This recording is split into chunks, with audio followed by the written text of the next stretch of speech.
안녕하세요. 한 주간의 이슈를 쉽고 재밌고 날카롭게 풀어드리는 이슈체크 시간입니다. 김주영 기자입니다. 오늘도 막힘없는 경제 분석 김수원 MTN 기업경제센터장님과 함께하겠습니다. 안녕하세요. 네, 안녕하세요. 센터장님, 그 스마트워치 참 좋아 보이는데요. 네, 센터장님이 저한테 그 네. 스마트워치를 10,000원에 판다고 하셔서 제가 네. 책상에 10,000원을 두고 갔는데 네. 갑자기 에이 남들이 다 좋다는데 그냥 안 팔래 네. 라고 하시면 어떻게 될까요? 실제로 그 사이에 스마트워치를 잘못 조작해서 고장나기까지 했단 말이죠. 제게 이와 비슷한 일이 있었죠. 네. 홍원식 전 남양유업 회장과 한앤컴퍼니 간의 이야기입니다. 홍 전 회장이 남양유업 지분 52%를 한앤코에 판다고 했다가 번복하면서 한앤코가 입은 그 손해에 대해서 법적 책임을 제대로 물게 됐는데요. 법원이 손해액을 어떻게 산정했는지 알아보겠습니다. 예, 사실 저는 그 홍원식 회장이 이제는 너무 좀 불쌍하다는 생각까지 들 정도로 한앤코 남양유업 그 M&A 이후에 그 한앤코하고 또는 이제 그 지금 현재 남양유업에서 제기한 그런 소송에서 거의 백전백패를 당하고 있거든요. 아, 진짜 많은 소송으로 얽혀 있더라고요. 엄청나게 많은 소송이 있는데 지금 다 홍원식 회장이 다 지고 있어요. 그래서 저도 한참 그 M&A가 진행 중일 때는 그 홍원식 회장을 되게 좀 이렇게 그 잘못을 지적하는 그런 방송을 많이 했는데 뭐 이제는 그냥 좀 안타깝게 보일 정도로 그런 감정이 좀 드는데요. 좀 전에 김주영 기자가 말씀하신 대로 이게 3,100억짜리 M&A인데 매도자가 매수자에게 660억을 손해배상을 하라 그런 판결이 나온 거거든요. 지금 화면에 보시는 것처럼 11월 말에 이렇게 기사들이 많이 나왔습니다. 법원 홍원식 전 남양유업 회장 한앤코에 660억 배상해야 이런 식의 기사들이 많이 나왔는데 이 M&A 개요는 뭐 간단합니다. 21년 5월 그러니까 한참 코로나가 한참 그 번창하던 시절인데 이때 그 당시에 남양유업 그 홍원식 회장이 그 사모펀드 운용사인 그 한앤코하고 남양유업 지분 한 52%를 3,100억에 거래하기로 계약을 합니다. 당시에 주가가 82만 원이었으니까 그 거래 가격이 주당 82만 원이니까 네. 당시 주가 대비로는 한 87% 정도 프리미엄이 붙은 가격이거든요. 또 그러면 왜 그 홍 회장은 이 가업을 이렇게 한앤코라는 사모펀드한테 넘기게 되었느냐? 이 경영권 지분 매각의 트리거가 되는 사건이 있었죠. 아시죠? 무슨 네, 사건인지. 코로나19 시절에 정말 결정적인 사건이 있었습니다. 예. 네. 무슨 사건입니까? 네. 불가리스 사건은 잊을 수 없겠죠. 네, 불가리스 사건이죠. 남양유업이 그러니까 21년 4월 달에 남양유업이 그 자사 발효유 제품이죠. 이 불가리스가 코로나19 예방 및 치료 효과가 있다. 이런 식으로 허위 보도 자료를 배포했다가 사법 처리까지 된 사건이거든요. 그 당시에 그 남양유업이 후원하는 학술 심포지엄이 열렸습니다. 그때 발표자로 누가 나가냐면 남양유업의 연구소장이 뭐 엄청나게 중대한 발표를 하는 것처럼 나가서 뭘 발표했냐면 불가리스가 코로나 바이러스를 77%를 감소시키는 효과를 확인을 했다는 거야. 정말 이건 선을 너무 넘은 사건이었죠. 그러면서 그 보도자료를 언론사에 뿌렸어요. 그러니까 어떻게 했어요? 남양유업의 주가가 급등하겠죠. 엄청나게 급등을 하고 특히 애들 키우는 엄마들은 또 마트에서 그냥 다 쟁일 마트로 거고 돌진해가지고 그 불가리스를 싹쓸이하는 거예요. 그래서 마트에서 불가리스 품절되고 남양유업 주가 급등을 하고 했는데 식약처에서 야 이거 무슨 헛소리냐, 무슨 사람 대상으로 실험한 것도 아닌 뭐 이상한 얄궂은 실험을 해갖고 남양유업이 뭐 무슨 코로나19 예방치료 효과가 있다는 그런 근거 없는 자료를 뿌렸냐 이래서 검찰에 고발을 해요. 뭐 식품광고법 위반 이런 걸로 해서 검찰이 조사를 해가지고 전 현직 임원들을 다 재판에 넘겨서 이게 유죄 판결까지 나게 됩니다. 네. 뭐 벌금형을 얻어맞긴 했는데 주가가 움직인 거에 대한 또 처벌도 받게 됐었죠. 네, 그러니까 이게 그래서 그 당시에 시장에서 이거 뭔가 뒤에 시세 조정 세력이 있는 게 아니냐. 그래서 자본시장법 위반으로 뭐 고발도 하고 해서 그 시장에서도 자본시장법 위반 혐의에 대해서도 이제 조사가 다 이루어질 정도로 그 당시에 이제 굉장히 큰 이슈가 됐던 사건인데 이게 사실은 불가리스 사건 하나만 있었던 게 아니고 오랫동안 남양유업은 몇 년 동안 누적됐던 사건들이 있어요. 여러분들 뭐 다 잘 아실 겁니다. 대표적으로 대리점 갑질. 그 대리점에다가 그 남양유업 상품 강매하고 그 못 받겠다고 하는 대리점 사장한테 뭐 폭언을 하고, 그다음에 육아휴직 갖는 여직원들한테 인사상 불이익을 해서 굉장히 외딴 곳으로 그냥 발령내서 회사를 그만두게 만든다든지. 그다음에 제가 볼 때는 이 사건이 컸어요. 이게 뭐냐면 이 홍 회장의 그 외손녀 황모 씨, 이 연예인들하고 어울리면서 마약 투약 사건을 계속해서 일으켰잖아요. 이게 사실은 제가 볼 때는 굉장히 컸던 것 같아요. 근데 이 묘하게 이 마약 투약 사건이 이 불가리스 사건하고 거의 비슷한 시기에 일어나요. 그래서 지금 남양유업이라고 하는 것은 오너리스크가 회사를 망치고 있었던 대표적인 케이스로 그렇게 이제 평가를 받았는데, 그러니까 홍 회장도 이제 더 버틸 수가 없는 거죠. 그래서 이제 한엠코에 그 자기 경영권 지분을 다 넘기기로 5월 달에 주식 양수도 계약을 했고, 그로부터 2달 뒤인 21년 7월 30일에 이게 거래를 종결하기로 한 겁니다. 그러니까 로펌 사무실에서 양쪽이 만나서 최종 점검을 하고 그날 바로 주주총회를 열어서 임원진을 다 교체를 하기로 그렇게 약속을 했는데 7월 30일 날 홍원식이 노쇼를 한 겁니다. 노쇼를 한 거예요. 사실은 뭐 갑자기 안 나온 게 아니고 안 간다고는 며칠 전부터 나 안 간다잉? 응, 안 간다잉? 하고 이제 근데 왜 그러면 홍원식은 5월 달에 주식 양수도 계약을 해놓고 노쇼를 한 거냐? 그 홍원식 회장의 주장은 뭐였냐면, 아니 한엠코가 약속했던 사안들을 이게 지키지를 않았다. 그래서 협상을 지속해야 된다. 근데 무슨 약속을 한엠코가 했냐? 홍원식이 말하기를 백미당이라고 아시죠? 백미당. 네, 여의도에도 있는 아이스크림 가게입니다. 맛있습니다. 좀 네. 비싼 게 흠이긴 한데, 그 남양유업의 그 프리미엄 아이스크림 커피 프랜차이즈잖아요. 이 백미당은 저 분사를 해가지고 우리 홍씨 일가한테 따로 떼주기로 했다. 그 남양유업은 갖고 가는데 백미당은 분사해서 홍씨 일가한테 주기로 했고, 그 다음에 우리 홍씨 일가에 대한 예우를 약속을 했었다. 그러니까 홍원식은 뭐 고문 자리를 주고 뭐 일부 급여와 사무실을 제공하기로 했고, 뭐 홍원식의 그 자식들한테도 뭐 임원 자리를 어느 정도 유지하는 걸로 그런 식으로 사전에 다 약속을 했는데 이걸 하나도 지키지 않았다. 그러므로 계속 협상을 해야 된다. 이렇게 하면서 이제 노쇼를 한 겁니다. 그러니까 한엠코는 그 무슨 소리냐, 말도 안 되는 소리를 하냐, 우리가 언제 약속을 했느냐. 만약에 그런 약속이 되었다면 그게 주식 양수도 계약했고 다 들어가야 되는 거지. 네. 그게 집어넣지도 않고 뭐 이면으로 우리가 약속을 했단 말이냐, 말도 안 되는 소리다. 그러면서 주식 매매 이행 소송을 제기를 하는데 1심에서 3심 모두 승소했군요. 네, 한엠코가 다 이겼죠.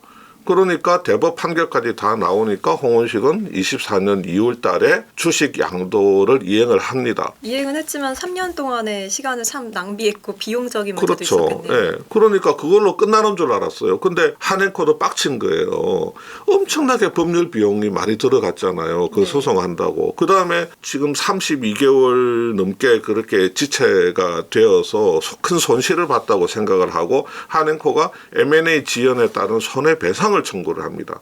근데 한엠코의 손해배상 청구 내역은 뭐냐면 적극적 손해와 소극적 손해 이 합산 금액을 물어내라 라고 홍원식 회장한테 청구를 하게 되죠. 근데 이게 이제 적극적 손해라고 하는 것은 주식 양도 지체 기간 동안에 기업 가치가 하락했다. 그게 따른 손실, 그게 적극적 손해고, 소극적 손해는 그때 그 주식 대금이 32개월 동안 묶여있지 않고 다른 기업에, 다른 투자처에 운용했더라면 얻었을 수익, 그 추정 수익, 그게 이제 소극적 손해인데 이거 두 개를 합쳐서 물어내라. 뭐 이렇게 된 거죠. 자, 그러면 뭐 이 재판에서 쟁점은 뭐였냐면 주식 양도를 지체함으로 인해서 기업 가치, 직접적으로 그게 기업 가치 하락에 영향을 줬느냐, 그거 인정할 수 있느냐, 주식 양도를 지체한 게 그게 기업 가치 하락을 직접적으로 유발했다고 볼 수 있느냐, 그 직접적인 관계가 있느냐 이거죠.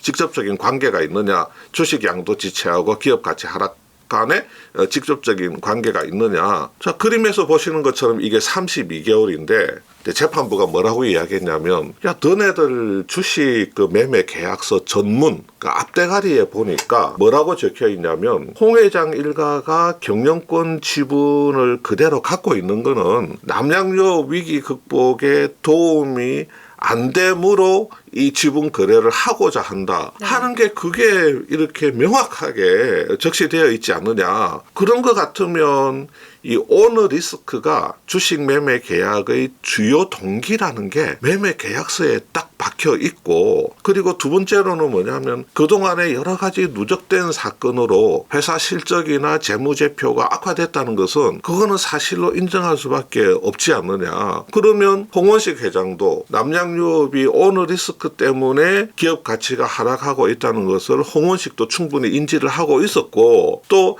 이 주식 양도가 지체되면 지체될수록 남양유업의 기업 가치는 계속 하락될 수밖에 없다. 빨리 경영권 양도가 돼야 된다는 거를 홍원식도 충분히 그것을 인지하고 예견할 수 있었지 않느냐. 그러므로 주식 양도 지체하고 기업 가치 하락 간에는 직접적인 관계가 있고 적극적인 손해가 발생했다고 볼 수 있다. 이게 이제 재판부의 판단이었죠. 그럼 법원에서 적극적 손해로 인정한 금액은 얼마이고 어떻게 추산이 되는지도 궁금해집니다. 그게 어려운 거예요. 네. 그러면 도대체 이거 뭘 기준으로 해서 이 손해액을 산정해야 되느냐. 우리 뭐 주가 조작했을 때 주가 조작 범위에 얼마 이익을 얻었느냐. 이거 주가 조작 범위에 얻는 이익을 산정하는 게 그게 굉장히 어렵거든요. 네. 그것처럼 이게 그러면 기업 가치가 얼마나 하락했느냐. 이걸 무슨 기준으로 산정을 해야 되느냐. 이것도 이제 하나의 쟁점이 되었는데, 여기 그림에서 보시는 것처럼 유제품을 취급하는 주요 4개사의 이제 그 실적추이인데요. 요거를 이제 제가 그 실명으로 이렇게 바꿔봤습니다. 21년부터 23년까지 서울우유, 메일유업, 빙그레는 이렇게 매출이 쭉 올라가면서 영업이익을 보니까 영업이익 또한 견조하게 유지를 해요. 네, 견조합니다. 몇백억씩 이익이 나는 거예요. 그런데 남양유업만 이렇게 다 손실이 되어 있네요. 남양유업은 매출은 어느 정도 그래도 유지가 되는데 이게 몇백억씩 지금 영업 손실을 내고 있지 않습니까? 그죠? 그 다음에 24년도 가서도 여기 보면 메일유업하고 빙그레는 매출도 잘 나오면서 몇백억씩 매 분기마다 몇백억씩 영업이익. 그런데 남양유업은 1, 2분기에 손실을 보고 1, 2분기에 손실이 많이 줄긴 했네요. 많이 줄었는데 그래도 수십억 영업 손실이고 24년 3분기에 가서 이제 약간 소폭 흑자를 내기 흑자를 냈네. 그러니까 요 시점이 흑자를 낸 요 시점이 완전히 한앤코로 경영권이 이양된 시점입니다. 이양되면서 아주 소폭의 흑자를 냈고, 그 전까지는 또 24년도에는 줄긴 했지만 여전히 영업 손실을 내고 있는 이런 상황에 있었다는 거죠. 그래서 한앤코는 기업 가치 하락에 따른 손해를 산정하는 기준을 재판부에 4개를 제시를 합니다. 4가지 기준에 따라서 숫자들을 다 뽑아가지고 재판부에 제시를 하죠. 그게 뭐냐면 첫째로는 그림에서 보시는 것처럼 현금이 얼마나 감소했느냐, 지체 기간 동안에. 두 번째 기준은 뭐냐면 소위 말해서 DCF, 디스카운티드 캐시 플로우, 현금 흐름 할인법에 따라서 계산했을 때 그 지체 기간 동안에 주식 가치가 얼마나 하락했느냐. 세 번째는 시장 주가 기준으로 그 기간 동안에 주가가 얼마나 하락했느냐. 네 번째는 그 기간 동안 회사의 순자산이 얼마나 감소했느냐. 요 4가지 기준에 따라서 다 계산을 해가지고 재판부에다가 이제 제시를 한 거예요. 아마 요 중에서 요 DCF에 따른 주식 가치 하락분이 숫자가 제일 크게 나왔을 겁니다. 그리고 한앤코도 이걸 아마 중점적으로 좀 강조를 했던 것 같아요. 그러면 첫 번째, 현금이 얼마나 감소했느냐. 자, 한앤코 는 뭐라고 이야기를 하냐면, 자, 설비 투자도 많이 줄이고 또 뭐 생크림이나 탈지 분유 이 기존 재고 소진을 우선적으로 진행했는데, 그럼에도 불구하고 이 오너 리스크 때문에 브랜드 이미지가 워낙에 하락돼 있어가지고 이 매출 감소를 방어하기 위한 영업 비용 지출이 많이 발생됐다. 그러다 보니까 주식 양도 지체 기간 동안에 그 에비타 손실이 751억이나 누적이 유지되었다. 이렇게 이야기를 하는 거죠. 자, 우리 에비타라고 하는 게 뭡니까? 네, 그 법인세라든지 그런 이자라든지 예. 그런 차감하기 전에 영업이익을 뜻하지 맞습니다. 않겠습니까? 예. 이 에비타라고 하는 것은 기본적으로 그 회사의 그 영업현금 창출액을 그냥 간단하게 보여주는 지표거든요. 그러니까 이 회사의 영업현금 그 창출액을 보여주는 에비타가 이게 마이너스 누적액이 751억이라고 하는 거는 영업 활동을 했는데 거기서 현금이 순유입된 게 아니고 빠져나간 현금이 751억이 누적됐다는 거예요. 영업을 하면 돈이 들어오기도 하고 나가기도 하잖아요. 그거를 쌤쌤이 쳤을 때 순유입이 있어야 되는데 누적적으로 그러면 그 무슨 말이냐면 그만큼 현금이 줄었다는 이야기하고 똑같은 거예요. 영업 활동에서 751억의 순유출이 있었으니까 에비타 순유출이 있었으니까 다시 말해서 이 정도 수준의 그 현금 감소에 영향을 준 거죠. 에비타 감소액이. 네. 그래서 재판부는 그러면 에비타 손실 누적이 751억이네? 그러면 여기에다가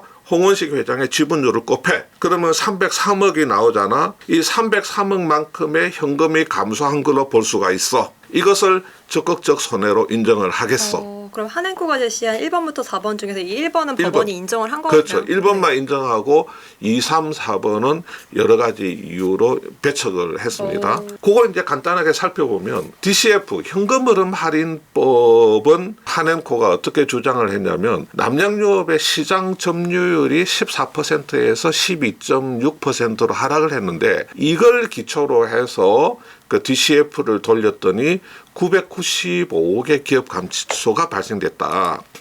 자, DCF 아주 간단하게 말씀드리면 요 그림에서 보시는 것처럼 자, 왼쪽 오른쪽. 자, 왼쪽에는 이제 영업 가치, 비영업 자산 가치를 놓고 오른쪽에는 이자가 나가는 부채, 그다음에 시가총액, 주식 가치 이렇게 놓습니다. 그러면 요 영업 가치에다가 비영업 자산 가치를 더하고 요 이자 나가는 부채를 빼버리면 남는 게 요게 시가총액이 남겠죠, 그죠? 요 주식 가치가 남는 거거든요. 요걸 계산해 내는 겁니다. 요런 식으로 시총을 계산해 내는 건데 그러면 영업 가치, 이 사업 가치라고 하는 것은 어떻게 계산하냐면 글자 그대로 현금 흐름 할인법이니까 이 회사가 앞으로 5년 동안에 얼마의 잉여 현금 흐름을 창출하느냐 그리고 5년이 지나서는 영구히 창출하는 잉여 현금이 얼마냐 요 잉여 현금 흐름들을 구해 가지고 지금 현재의 가치로 이 현금 흐름을 할인을 하는 겁니다. 그럼 미래의 현금 흐름을 예측하려면 과거의 손익계산서 5년치를 또 분석을 해야 되는 그렇죠. 근데 우리가 미래의 현금 흐름을 계산을 하려고 하면 예를 들어서 지금 MTN의 그 DCF 평가를 한다 그러면 자 26년, 7년, 8년, 9년, 30년, 5년치 이 5년치의 손익계산서를 만들어야 돼요. 매출은 얼마고 영업 비용은 얼마고 그래서 영업이익은 얼마 나왔고 법인세는 얼마 나가고 투자는 얼마를 하고 그래서 뭐 현금이 얼마 나갔다 들어갔다 하고 그런 거를 다 계산해야 되잖아요. 사실 뭐 1년 앞도 그렇게 조금 정확하게 예측하기 어렵잖아요. 2년치도 예측하기 어려운데 한치 앞도 내다보기가 그렇죠.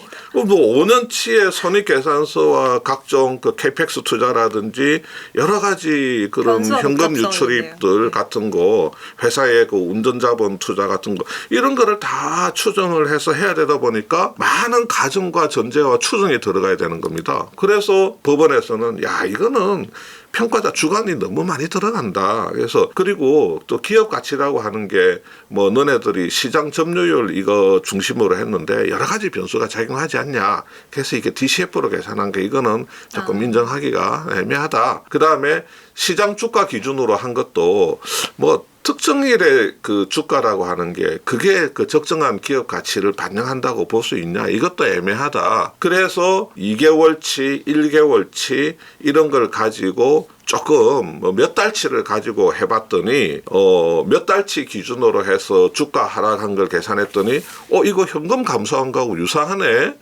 그 다음에 이제 뭐 순자산이 얼마나 줄었느냐. 순자산은 회사가 적자가 나면 감소해요. 회사가 적자가 나면 순자산이 감소하는데 남양유업의 적자에는 이 홍원식의 주식 양도 이행 지체와는 무관한 것도 있을 거 아닙니까, 그죠? 그런 요소들도 많고 또 이게 지금 현재 그 회사의 순자산을 가지고 평가하는 거는 회사의 미래 가치를 반영하지 못하는 단점이 있으니 이 순자산도 인정하기 어렵다. 그러면 결과적으로 법원은 1번 아까 현금이 얼마나 1번 감소했냐. 현금 자산이 얼마나 감소했느냐. 네. 그걸로 그냥 인정을 하겠다. 751억에 홍 전 회장의 지분율 들여서 300몇 억, 304억 정도 그렇죠. 인정을 예, 해줬네요. 아까 303억 정도. 네. 예, 그러니까 에비타가 감소했고 오너 리스크 때문에 오너 리스크가 지속돼서 에비타가 감소했고 에비타 감소한 거를 기준으로 해서 그 현금이 요만큼 감소한 걸로 그렇게 평가를 해서 그거를 인정해주겠다. 그렇게 된 거죠. 그러면 이제 적극적 손해는 그건 거고 두 번째 남은 건 이제 소극적 손해. 다른 데 투자했더라면 얻었을 이익은 얼마냐? 저 한앤코가 한 10년치에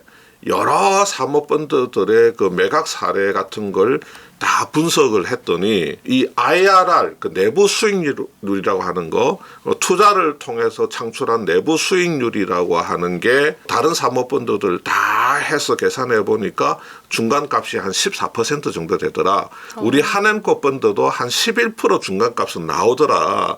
그러면 다른 데 투자했더라면 11%의 IRR을 얻었을 것이니 요 11% IRR을 기준으로 그 묶여 있는 돈이 11% IRR을 창출했다고 그 기준으로 보면 한 438억 정도 기회 손실이 났다라고 한앤코가 주장을 했는데 재판부는 그거를 인정을 안 해줬어요. 안 해주고 그냥 6% 이자 적용하자. 법정 이율로 적용을 그냥 했군요. 3,100억 그거 묶여 있었는데 32개월 그냥 6% 이자 적용하면 한 487억 나오대. 거기에다가 너네들 은행에 넣어놨으니까 거기 이자가 뭐 100몇십억 나왔으니까 그거는 빼자. 그러면 한 358억 나오지 않느냐. 요거 인정해줄게. 그러면 적극적 손해 뭐 한 303억에다가 요거 소극적 손해 한 358억 더하면 한 600 몇 억 정도 그 정도 그냥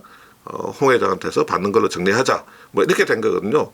근데 이제 이 IRR이라고 하는 그 내부 수익률 이거를 인정을 안 해준 이유는 뭐 남양유업 주식 대금을 다른 기업에 투자했는 걸로 가정을 하고 하는 거잖아요. 그러면 야, 그 당시에 다른 대상 기업이 있었냐? 근데 있었다고 하더라도 IRR에 영향을 미치는 변수들은 너무 다양하지 않느냐? 그리고 한앤코가 제시한 사모펀드 매각 사례에서 이 사모펀드가 몇 년 만에 팔았느냐 그 보유 기간도 너무 편차가 크고 1년에서 12년 또 이 매각 사례의 IR도 마이너스 21%에서 플러스 93%까지 편차도 크고 이 사례 수집하는 과정에서 작성자 주관도 또 개입할 여지가 너무 크고 해서 이 IRR 기준으로는 인정을 안 하고 그냥 6% 금리 인정해 줄게 이런 식으로 계산을 한 거예요. 말씀을 들어보니까 법원이 나름대로 보수적으로 산정을 한 듯한 느낌이 드는데요. 예, 좀 보수적으로 산정을 했죠. 근데 홍 회장은 엄청나게 억울해했죠. 이 부분에 대해서. 왜 억울해했느냐. 아니 적극적 손해하고 소극적 손해를 모두 인정하면 어떡하느냐. 이거 중복배상 아니냐라고 주장을 했는데 법원은 손해의 성질이 다르다 라면서 그냥 단칼에 배척을 해서 결국은 3,100억에 팔았는데 660억을 그걸 손해배상을 해주게 됐고 그 다음에 옛날에 뭐 급여 챙겨간 거 뭐 이런 거 관련해서도 회사한테서 소송돼가지고 그것도 지금 판판이 깨지고 있고 뭐 여러 가지로 지금 아주 작살나고 있는 그런 상황입니다. 남양유업의 인수가 지연되면서 한앤코가 약 3년 동안 얼마만큼 손실을 입었는지 법원이 손해액을 어떻게 산정했는지 적극적, 소극적 손해에 대해서 자세히 알아봤습니다. 센터장님 오늘이 올해 이슈체크 마지막 시간이라면서요. 예, 25년도 마지막 이슈 체크 제가 진행하는 마지막 이슈 체크고 우리 이제 나은수 기자는 조금 남아 있습니다. 뭐 한 번인가 두 번인가 남아 있을 거예요. 그럼 오늘 인사를 드리기는 조심스럽지만은 올 한해도 센터장님과 함께한 이슈체크 사랑해 주셔서 감사드리고요. 새해 더 알차고 막힘없는 분석으로 찾아뵙겠습니다. 네, 센터장님 오늘 고맙습니다. 네, 감사합니다.